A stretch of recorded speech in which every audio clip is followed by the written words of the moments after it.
लो जी खान साहब रौला बन गया है दोस्तों।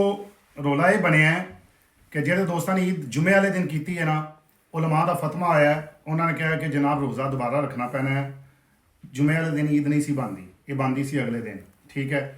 तो ये पूरे सोशल मीडिया के उत्ते चीज़ सर्कुलेट हो रही है। तो मैं भी जुमे वाले दिन ईद की सी, ज़ाहिर उलमा ने सारे ने ऐलान किया तो ईद अज असी तीसरा दिन ही मना लिया। ਜਿਹੜੇ ਉਲਮਾ ਨੇ ਫਤਵਾ ਦਿੱਤਾ ਹੈ, ਮੈਂ ਆਪਣੇ ਕੋਲੋਂ ਨਹੀਂ ਕਹਿ ਰਿਹਾ, ਮੇਰੀ ਜ਼ਾਹਿਰ ਇਹਨਾਂ ਇਲਮ ਨਹੀਂ। ਮੈਂ ਤੇ ਉਲਮਾ ਨੂੰ ਇਹ ਸਾਰਿਆਂ ਦੇ ਨਾਮ ਨੇ ਜਨਾਬ, ਇਹ ਤੁਸੀਂ ਦੇਖ ਸਕਦੇ ਹੋ। ਤੇ ਇਹ ਮੈਂ ਤੁਹਾਡੇ ਸਾਹਮਣੇ ਪੜ੍ਹ ਦੇਣਾ ਵਾ ਤੇ ਮੈਂ ਨਾਲ ਪੋਸਟ ਕਰ ਦਿਆਂਗਾ ਕਮੈਂਟ ਦੇ ਅੰਦਰ। ਇਹਦੇ ਵਿੱਚ ਸ਼ਾਮਲ ਨੇ ਮੁਫਤੀ ਅਸਲਮ ਬੰਦਿਆਲਵੀ ਸਾਹਿਬ, ਮੁਫਤੀ ਸ਼ਮਸੁਲ ਹੁਦਾ ਸਾਹਿਬ, सैयद गुलाम दस्तगीर शाह साहब, मुफ्ती मोहम्मद नज़ामुद्दीन साहब, सैयद शमसुल आरिफीन साहब, मुफ्ती मोहम्मद शफ़ीउर रहमान साहब, अलामा मोहम्मद अयूब चिश्ती साहब, अलामा शाहिद रज़ा मदनी साहब और शेख नवीद जमील साहब, मौलाना अशफाक अहमद मसबाई साहब। ਇਹ ਸਾਰੇ ਉਹ ਉਲਮਾਏ ਕਰਾਮ ਨੇ ਜਿਹੜਾ ਅਹਿਲ ਸੁन्नत वल जमात ਦੇ ਨਾਲ ਜਿਨ੍ਹਾਂ ਦਾ ਤਾਲੁਕ ਹੈ। ਤੇ ਇਹਨਾਂ ਸਾਰਿਆਂ ਨੇ ਜਨਾਬ ਕਹਿ ਦਿੱਤਾ ਹੈ ਕਿ ਜਿਨ੍ਹਾਂ ਨੇ ਜੁਮੇ ਵਾਲੇ ਦਿਨ ਈਦ ਕੀਤੀ ਉਸ ਦਿਨ ਨਹੀਂ ਸੀ ਬਣਦੀ, ਲਿਹਾਜ਼ਾ ਸਾਰੇ ਆਪਣਾ ਜਿਹੜਾ ਰੋਜ਼ਾ ਹੈ ਉਹਨੂੰ ਕਜ਼ਾ ਜ਼ਰੂਰ ਦਿਓ। ਤੇ ਓਬਵੀਅਸਲੀ ਹੁਣ ਅਸੀਂ ਉਲਮਾ ਦੇ ਪਿੱਛੇ ਪਿੱਛੇ ਇਮਾਮ ਦੇ ਨਮਾਜ਼ ਪੜ੍ਹਨੇ, ਅੱਲਾਹੁ ਅਕਬਰ। ਤੇ ਜੋ ਉਹਨਾਂ ਨੇ ਫਰਮਾਇਆ ਇੱਥੇ ਹੁਣ ਸਾਨੂੰ ਰੋਜ਼ਾ ਵੀ ਰੱਖਣਾ ਪੈਣਾ ਹੈ।